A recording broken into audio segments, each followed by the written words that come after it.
some glad morning when this life is over. Welcome to a new edition of the Neon Jazz interview series with Minneapolis-based jazz musician David Billingsley on his new 2022 CD, Hymns from Mama's House, Family Reunion. This project is dedicated to Carol Bostick, David's mother, who recently passed away in December of 2021. So on a warm Minneapolis summer day while COVID was raging, he gathered his closest music friends and created an album in just 2 days. They picked the key signatures and arrangements on the spot. He's an old friend of the show. We were destined to run into each other during June of 2020 as the pandemic was also raging and taking hold, and he was looking to promote his brand new album. It's always great to catch up with David. He opened up about COVID, projects, hope, and so much more. Enjoy. I just want to start at top again, man. It is so great to hear your voice again. So wonderful to see that new material is out. So thank you for reaching out. I appreciate it. Yes. Thank you so much for having me. It's always a joy to sit and talk with you and, just discuss jazz and music and the future and what's happening. Watching how this pandemic has kind of gone back and forth, we met during the height before, everything started kind of entering new phases of alarm and upheaval in this country. And, I've really watched you since, and you've gone through so much, with loss, and you've always been creating, though. The thing that's been consistent, if I had to say one thing that's been very consistent about you, or two things, is that you have been resilient and you've been creative no matter what has happened. Wow. That's exactly, you nailed it. And that's actually, I didn't think about it until you said it, but that's exactly what I've been doing, man. That's exactly what's been going on. Along with your faith in a higher power, I think that's the thing that's going to save everybody, that's probably saved everybody through this pandemic, is indulging in the artistic creations of each other. That's right. Exactly. That's what's keeping me alive right now. Honestly. So it's so true. Not just with ourselves, but with each other, finding that community, playing with your friends, your loved ones, people that you care about, people that need it right now, people who are going through, the people who are hurting, and getting this music to them so that they can have something to have some hope for, and something to cling on to. So thank you so much for noticing that. That's exactly what we're doing. Well, and this seems like another album from Mama's House, Family Reunion, that it's very personal. It's probably therapeutic to a certain degree. So talk to me about the latest release. Yeah, so this latest release, we went into the studio last year in July 9th and 10th. We spent 2 days, and, I just got bold. And I had a friend who made an album, and he called all his friends, and I said, I'm going to do the same thing. So I called all my friends and said, I want to make this third album, and I want you all to be a part of it. Will you? And to my surprise, everybody said yes. Every single person. Everybody was in town. Nobody was out on tour. No one was booked and busy. It was one of those times where all the stars just aligned and God was in the room, and it was just obvious that this moment was supposed to happen. It was special. All the people in the room, we will never forget the process that we did this time. We didn't practice. We didn't rehearse. We didn't have anything. We didn't have clip tracks. We didn't have stems. This is just pure, raw musicianship, musicians getting in the room and making the magic happen, and allowing space for God to do the rest. So that's just kind of what we did, man, and, it's done off the cuff for me, very different.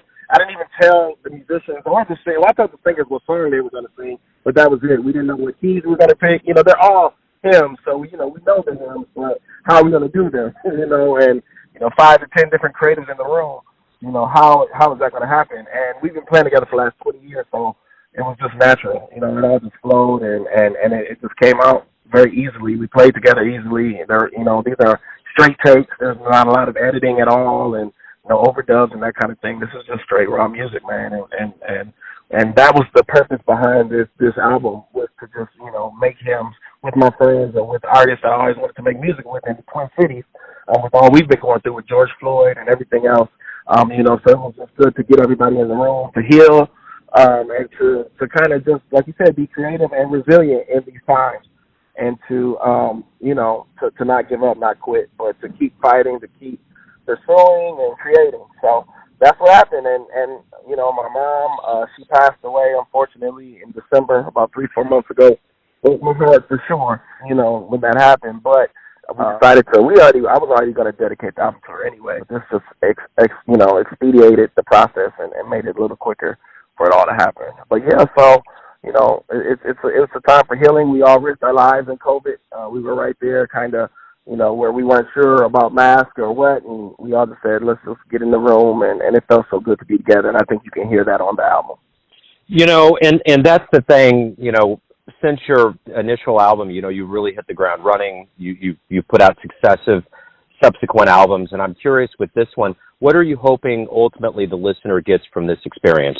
Because we lost so much in this pandemic, this is really for those people who have gone through hard times in the pandemic, like myself, people who have lost loved ones, who have lost their moms, their dads. I lost my mom and my dad in this pandemic. Also lost my marriage in this pandemic. A lot of different things happened where I'm basically kind of at ground zero. So if I'm at ground zero and starting over and struggling and hurting, I'm sure other people are going through those same things. And so what kind of music do they want to hear? What kind of things are going to help them get through these tough times? And so honestly, I made this album to help me get through my tough times. I listen to it every day, oftentimes on repeat, just to hear my mother's voice on one of the songs, Mama's Glory prayer. But yeah, so you know, I use it for me, and it helps. And so I'm hoping that how it helped me and how it's ministering to me, that it's going to do the same to other people.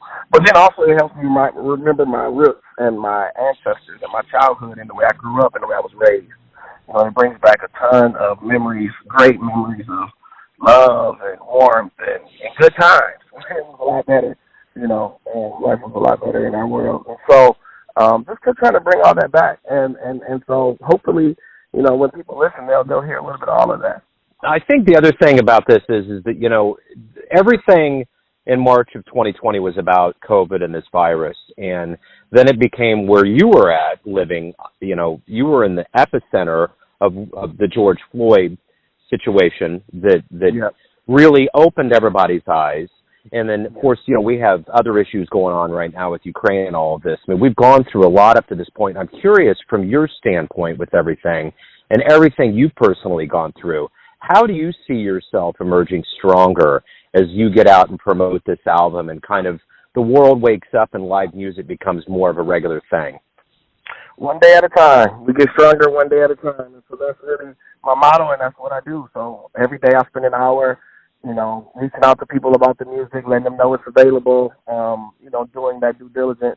It's really one day at a time, but also it takes friends, it takes help, it takes a team. And so I have a whole team of people that are helping me push this album and make decisions and do the right thing, you know, with the music and what it is we have. Just being good stewards over the music and making sure that, you know, we do a good job with it. And so that's pretty much what I would say. It's one day at a time. You know, it's a crawl, walk, run process here. And we're kind of at the walking now. We're almost running. We're walking now. And every day we're getting closer and closer to that finish line, and also closer to just running and really, you know, being really fluent out here. It's really exciting. I just did all the numbers and analytics today, and even, you know, just from our first week, we already have over 10,000 streams on Spotify and Apple Music, which supersedes both of my other albums already. It's just way different this time around, and it's really beautiful to see it happening this way this time. You know, every baby's different, every child is different.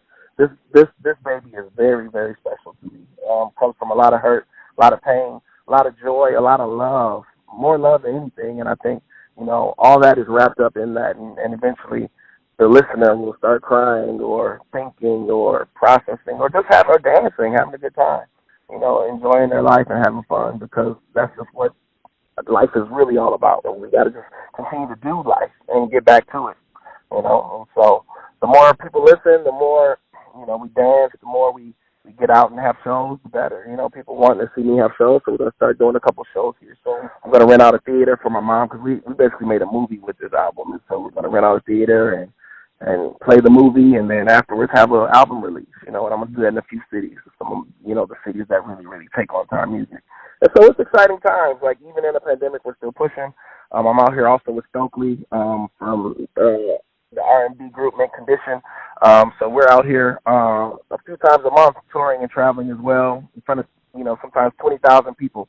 In Miami was just the most recent highlight, you know. And so we're still doing the work. You know, it's a little slower, but it's still happening, and lives are still being changed and restored, and we're helping people. We're healing people sonically still, and so it looks different than the way we used to, and it's a little slower sometimes, but there's so many other advantages and gains that we're finding as we go along on this journey.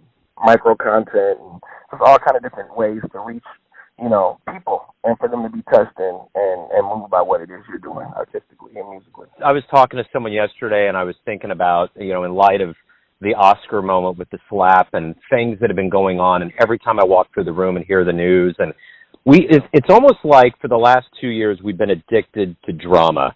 There's been this thing that people, like, we have been so heightened and almost desensitized because anything that we thought was impossible has become possible in some very strange way. And I keep hearing you say love, and I keep hearing that term. And this person that I was talking to is a very wise guy. And he just looked at me and he said, man, we need love. That's really what it comes down to. Of all of these things that have transpired in a very real sense, and I think the love is translated into the music and the art. My question is, what do you hope we all realize about this absence of live music we've been away from largely for 2 years, when we actually do get back to it to a regularity, so to speak?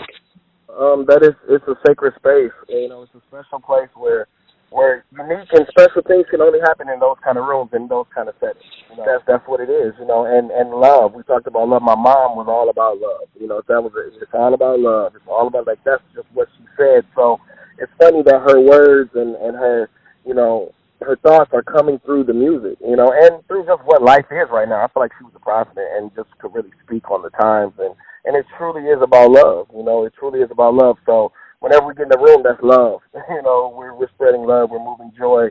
We're moving love. That's what it's all about. You know, the minute we get back to it, the better, because life is just going to accelerate again. You know, it's gonna be great. And it already is. You know, music is just it's a beautiful added bonus to everything. You know, it makes life a lot more beautiful and easier to live. You know, and so we're excited. We're excited. It's good times. This is the best time to be alive, in my opinion.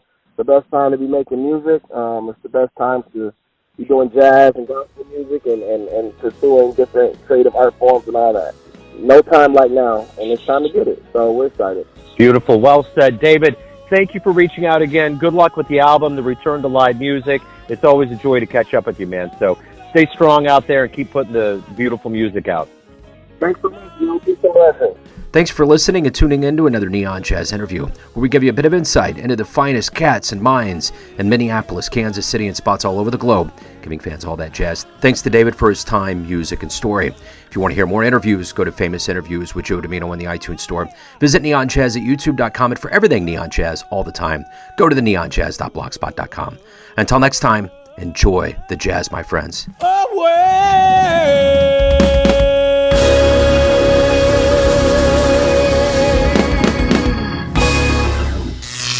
Neon Jazz.